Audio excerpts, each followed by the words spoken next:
For some reason, MasterPlan, my music hack, completely flew under my radar. But I got a request to review it and yeah. At first, when checking out, I wondered, why does this plugin go so loud? And no, it isn't just limiting. MasterPlan uses a combined limiter and clipping circuit. Clipping is the solution these days for the loudest clean masters, it seems, and we'll do a shootout with Schwabe's Digital's Goldclip later in the video. It has to be said, you don't want to go for the loudest master every time. Especially with all streaming services applying normalizing, there's no need anymore for extreme loudness, except for sound. Let me demonstrate some of the loudness this plugin can give you. Here is a setting where I've pushed the master to its limits, and I'll compare with the plugin turned off. I have enabled unity gain to have the same level. It's a very handy feature.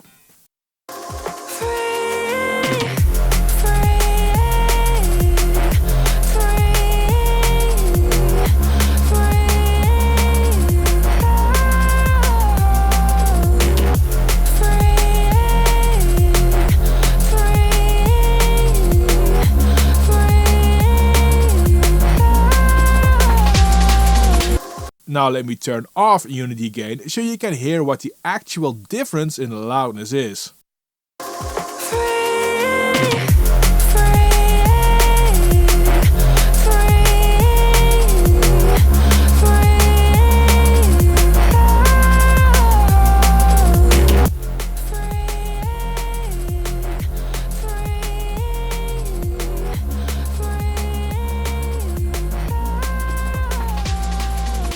It's around 10 decibels. If you push the plugin too hard, you get distortion. Now usually this is because there's too much energy and the low end is a big source of that.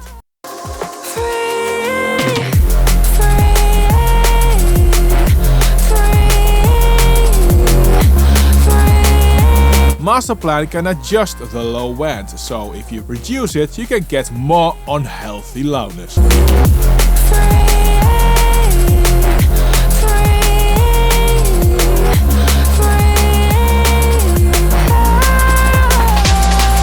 Besides low end, the plugin also has a high frequency control.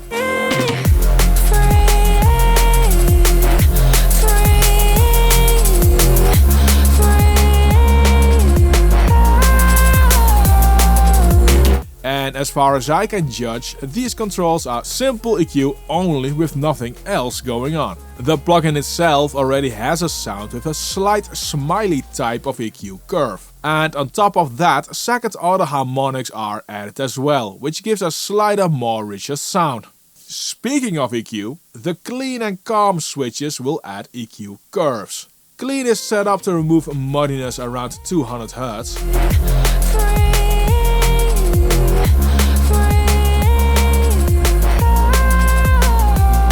And calm will introduce a low shelf cut. And when you turn up the slider, it will introduce a few EQ dips in the high frequencies to reduce harshness.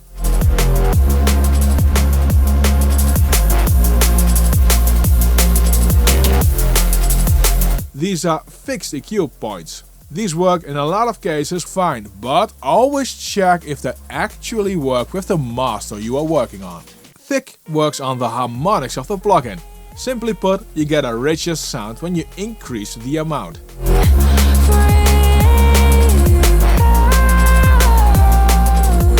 Smooth is a very smooth global compressor, mostly there for some glue. Multi is a handy 3-band multiband compressor, ideal if you want more focused compression.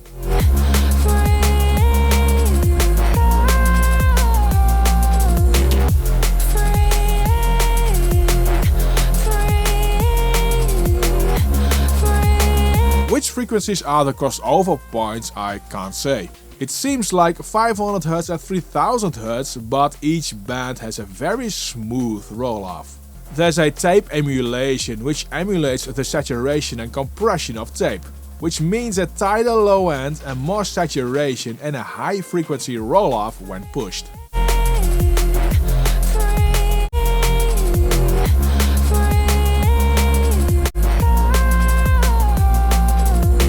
And every mastering plugin should have a stereo width control. The one on MasterPlan makes things only wider, mostly in the mids to highs.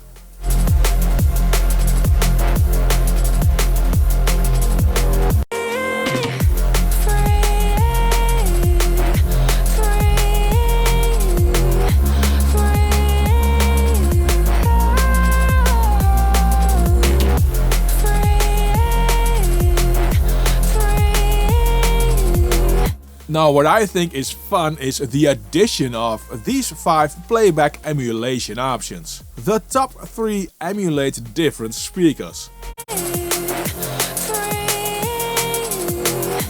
They are mostly very heavy EQ settings and you get a mono and dim for whatever reason as well.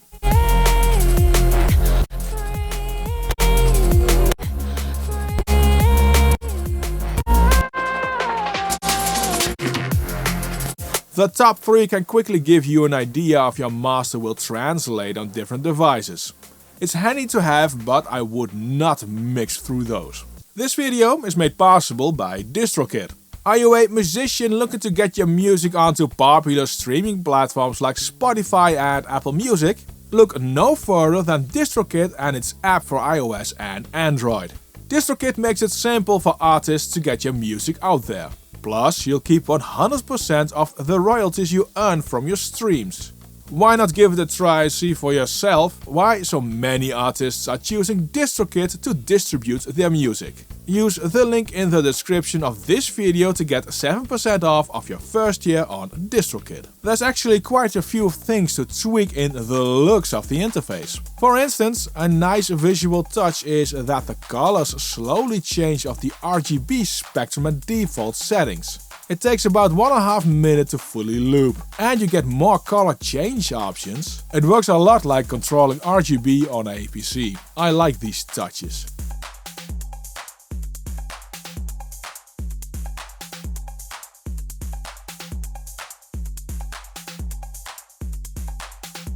There are 2 skins to choose from, black and white. I prefer the white version. With the whitish background, black knobs and RGB colors, it just looks classy. You can use your GPU for the graphics, but I did not see any real changes in CPU or GPU when toggling it. The plugin can work up to 8 times oversampling. This is at the cost of more CPU use, of course. Lowest setting is 2 times. The 1 times option is called too low and you cannot select it. At 2 times oversampling, the plugin uses about 5% CPU according to my Cubase CPU meter with all modules enabled. If you don't use all modules, CPU usage is lower. From 3% with no modules to around 5% with them all enabled, at 2 times oversampling. The plugin has its own measurements and loss, like you should expect from any mastering plugin in 2023. And the measurements match with what Cubase is reporting, that's good. I do see a difference when I enable True Peak. You can blame it to rounding differences, but keep an eye on it. I found a graphics bug in Windows 11 with VST3. This happens when you use 2 instances of MasterPlan and you change the size of one of them. So, don't do this. This is with a resolution of 4K and default Windows upscaling is on. Now with these clipping functions and extra options to shape your master, how does it compare to what I see as the new standard for clipping, Schwabe's Digital's Goldclip? There are certainly similarities between the two. Here is a direct A/B. Both plugins are pushed to the max.